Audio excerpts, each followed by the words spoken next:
itu. Zaman Pak Harto aja enggak. Ngeritik presiden bisa dipenjarain. Saya ngeritik Pak Harto dipenjarakan di Sukamiskin 1,5 tahun. Ini lebih sadis. Korupsi dan KKN zaman Jokowi lebih ganas dari zaman Orde Baru. Jokowi kuasa 6 tahun, anaknya punya 60 perusahaan, investasi ratusan miliar, kebanyakan itu setoran dari taipan-taipan yang bermasalah. Jadi lebih ganas korupsi dan KKN hari ini dibandingkan zaman Orde Baru. Jadi semua raja-raja pendiri republik kita mau bikin republik yang cita-citanya mencerdaskan, memakmurkan rakyat kita. Enak aja Jokowi ini, enak aja dia mau bikin dinasti bisnis sama politik. Siapa lu? Kagak tahu diri, tahu nggak?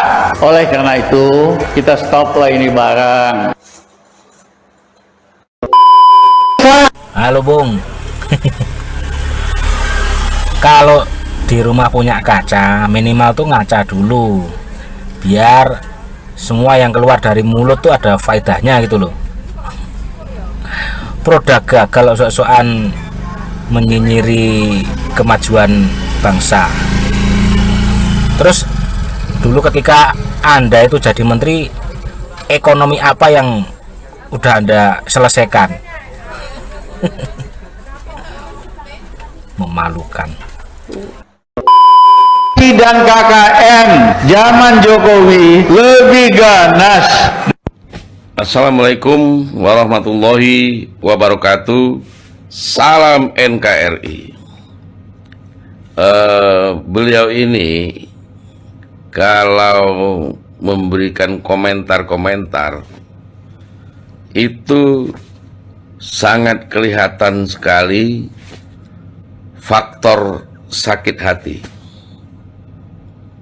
Ya, izin saya stick videonya supaya lebih jelas. Saya ingin menjelaskan apa yang menjadi komentar-komentar beliau. Jadi komentar faktor sakit hati ini sangat jelas, sangat kelihatan. Orang kalau sudah sakit hati, ini mungkin karena diberhentikan waktu jadi menteri. Pak Jokowi ketika mengangkat menteri itu hak prerogatif, ya. Jadi beliau akan menilai orang yang loyal dan orang yang tidak loyal. Karena persyaratan seorang menteri itu yang nomor satu adalah loyal. Orang yang kurang pengalaman,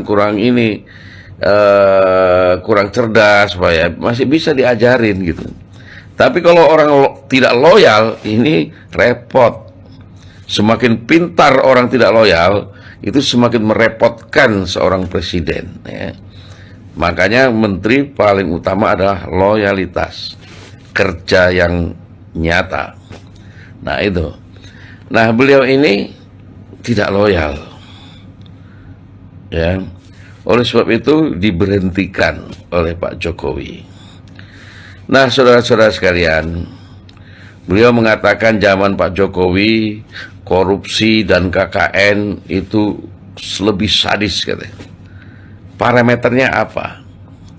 Oh sekarang banyak menteri pejabat yang ditangkap KPK. Apakah itu ukuran parameter korupsi yang banyak? Ketika tidak ada pejabat yang ditangkap itu berarti tidak ada korupsi. Salah besar Pak Profesor, ya. Justru zaman sekarang ini korupsi ditangkapin. Itu kinerja yang baik oleh penegak hukum di masa saat ini, ya, masa sekarang, ya. Lalu KKN, apa yang dimaksud KKN, Pak? Kalau anak-anak beliau ada jadi wali kota, ya, jadi pengusaha, itu tidak KKN.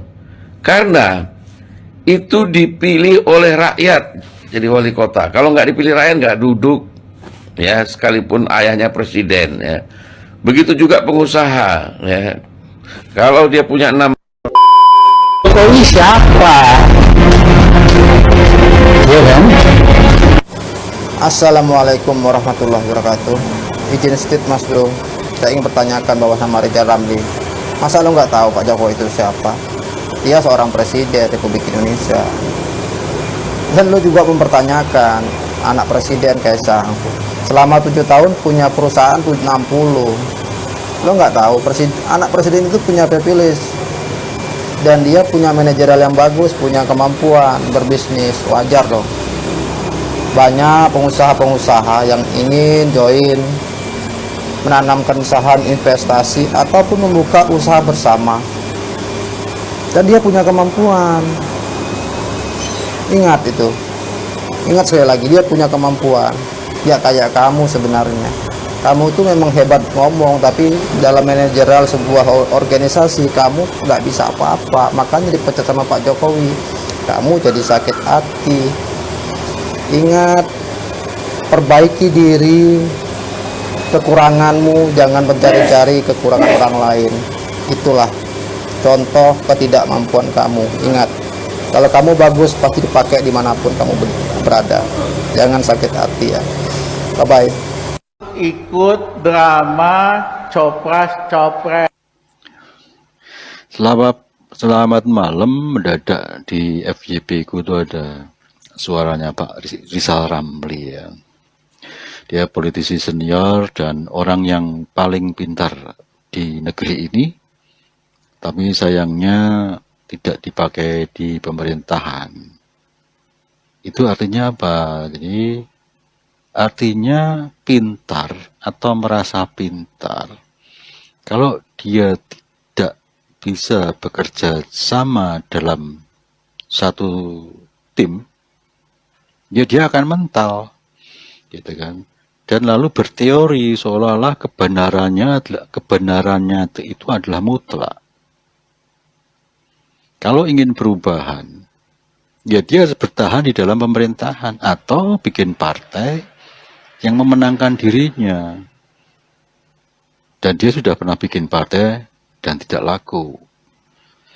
Jadi ada post power syndrome, bahwa seseorang itu merasa dirinya lebih mampu dibanding yang ada sekarang ini. Dan yang lebih parah lagi, kita sebagai rakyat jelata itu ada etika pada saat dia bicara, duding-duding ya, nunjuk-nunjuk ke istana, nunjuk-nunjuk ke Pak Gubernur, calon presiden, seolah-olah itu adalah orang-orang yang biasa-biasa saja. Itu berarti pinter pun kalau adabnya nggak ada, ya yang kuasa nggak mengizinkan dia tampil di permukaan.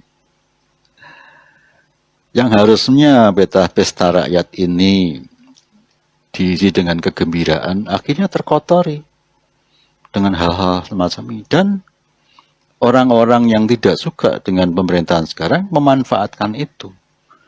Nah, apakah politik itu harus kayak gitu? Rakyat harus dijajali dengan informasi-informasi yang ya sampah, karena dia ada di luar sistem. Itu sih menurutku ya. Jadi mudah-mudahan aja tokoh-tokoh seperti beliau itu di generasi ke depan itu jangan diduplikasi, sehingga nanti masa depan lagi kita dicekoki orang-orang yang sok pinter, sok bisa ngatur negara, tapi ternyata semesta saja tidak mengizinkan dia jadi. Canden Bantul DIY. Ya, kasihan juga Mas Jokowi, cuma buat jadi bahan ledekan aja lama-lama. Salam logika. Yang diledek adalah Presiden Indonesia Pak Jokowi dengan segudang prestasi. Bahkan salah satu prestasinya memecat Pak Rizal Ramli.